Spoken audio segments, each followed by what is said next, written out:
श्री सीताराम शिखावस्थी के चैनल में आप सभी का स्वागत है। मैं हूं शिखावस्थी। सीता नवमी का पर्व वैशाख मास के शुक्ल पक्ष की नवमी तिथि को माता सीता का सीता नवमी का पर्व मनाया जाता है। ऐसी मान्यता है कि इसी नवमी तिथि को माता लक्ष्मी का स्वरूप मानी जाने वाली माता सीता धरती पर प्रकट हुई थी। तो यह तिथि सीता नवमी या जानकी नवमी के रूप में अपने पूरे भारत देश में बहुत ही हर्षोल्लास और बहुत ही उमंग के साथ में मनाई जाती है। जितने भी राम भक्त हैं तो उनके लिए यह तिथि उतनी ही महत्वपूर्ण है जितनी कि रामनवमी की तिथि होती है। जैसे हर्षोल्लास के साथ में हम रामनवमी का पर्व मनाते हैं, उसी तरह से हमें सीता नवमी का पर्व भी मनाना चाहिए। ज्योतिष शास्त्र के अनुसार सीता नवमी वाले दिन माता सीता की विधिवत पूजा अर्चना करने से आर्थिक समस्याओं से छुटकारा मिलता है, घर में सुख समृद्धि का वास होता है, क्योंकि माता सीता माता लक्ष्मी का स्वरूप है।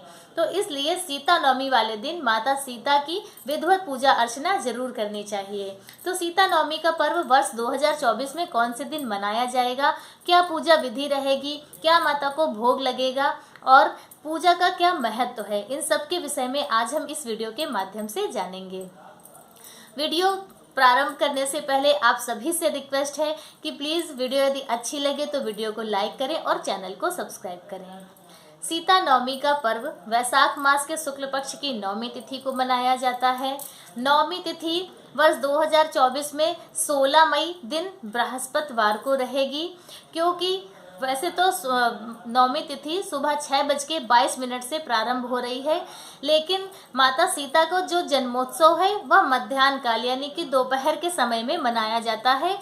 तो इसलिए 16 मई को ही यह पर्व मनाया जाएगा, क्योंकि 17 तारीख को नवमी तिथि सुबह 8:25 तक ही रहेगी। तो इसलिए 16 मई को ही सीता नवमी का पर्व मनाया जाएगा। पूजा का शुभ मुहूर्त 11:05 से 12:28 तक का है। इतने समय में सीता माता की विधिवत पूजा अर्चना करनी है। पूजा की विधि क्या है? सुबह सवेरे आपको स्नान करना है। पंचोपचार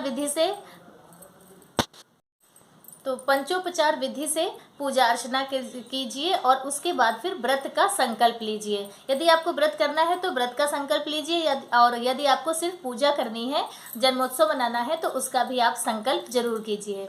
संकल्प करके और फिर आप अपनी पूजा की तैयारी कीजिए। पूजा का शुभ मुहूर्त 11:05 से है। तो उस समय पर आपको एक चौकी पर राम दरबार की फोटो रखनी है। फोटो हो या मूर्ति हो, जो आपके पास हो, तो उसे रखें, स्थापित करें और फिर उसकी विधिवत पूजा अर्चना करें। भगवान का अभिषेक करें माता जी का, और उन्हें कुमकुम रोली का तिलक लगाएं। माता को सुहाग की सामग्री जरूर अर्पित कीजिए, इससे बहुत ही अच्छा होता है, शुभ होता है।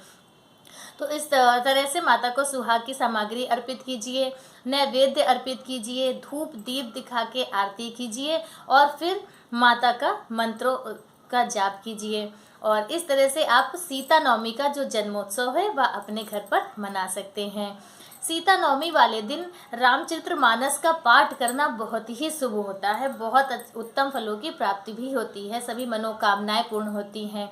जिस भी मनोकामना आपको, जो भी आपको अपनी कामना पूरी करनी हो, तो उस अपनी कामना से संबंधित चौपाई का भी आप पाठ कर सकते हैं। जैसे मनोवांछित वर की प्राप्ति के लिए आप जय जय गिरबर राजकिशोरी, जय महेश मुखचंद चकोरी वाला जो चौपाइयाँ हैं वह आप जाप कर सकते हैं। और इस तरह से आप देवी पूज पद कमल तुम्हारे, सुर नर मुनि सब होएं सुखारे, तो इस तरह की रामचरितमानस की जो सिद्ध चौपाइयाँ हैं उनका भी आप पाठ कर सकते हैं। तो इस तरह से आपको सीता नवमी का जो पर्व है अपने घर में पूर्ण हर्षोल्लास के साथ में मनाना है। भगवान राम माता सीता के भजन भी आप कर सकते हैं, कीर्तन कर सकते हैं।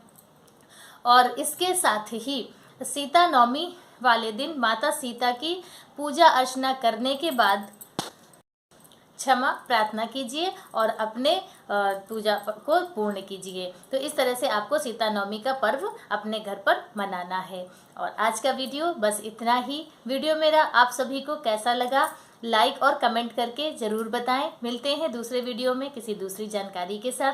तब तक के लिए श्री सीताराम।